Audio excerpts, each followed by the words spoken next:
এসেছিলেন আমার তদন্ত সবের আগে, তো ওনাকে বলছিলাম যেহেতু তারা বৈষম্য বিরোধী ছাত্ররা তারা ফোন করছে, তারা আরো ছাত্র আছে, এজন্য সময় সময় আরো ভিড় বাড়বে, এটা চাইলেও আমরা থামানোর সুযোগ নেই। আমি সেটাই বলছি ওনাকে, যদি আমি ওনাকে বলছি যে পুলিশ হেফাজতে নিয়ে নেই, যদি মামলায় সংশ্লিষ্ট না থাকে উনি শহীদ ভাইকে ছেড়ে দেবে, আর যদি দেখা যায় যে তাহলে যা হবে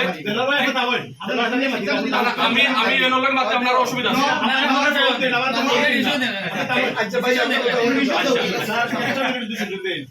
আমি রাজনৈতিক কর্মী, সামাজিক কর্মী, আমি একটা মিনিট সুযোগ নিলাম। আমরা শহীদ ভাই আমি সর্বোচ্চ দায়িত্ব নিয়ে একটা কথা বললাম, জকিগঞ্জ থানা কি পর্যন্ত কোনো মামলা তার নামে নাই, তাই না? আওয়ামী লীগের কোনোদিন কোনো ওয়ার্ড থেকে নিয়ে কোনো একটা ইউনিটও কোনো পদে কোনো রাজনৈতিক কর্মী নাই, তাই না? এখন ওয়ার্ডের মেম্বার আমি ব্যবসায়িক চলাফেরা করছিলাম, কোনো ধরনের রাজনৈতিক সম্পৃক্ত নাই, কোনো ব্যক্তিগত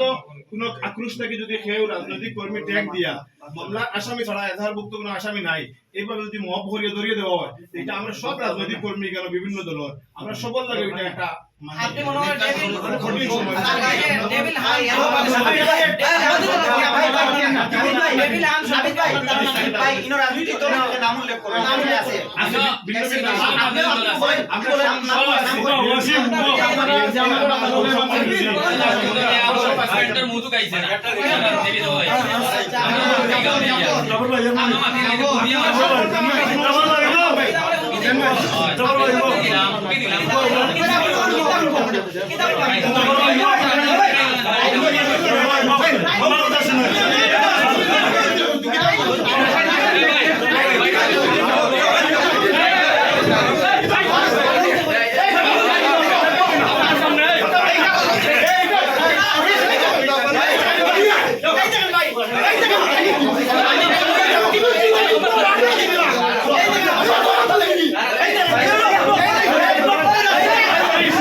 Let's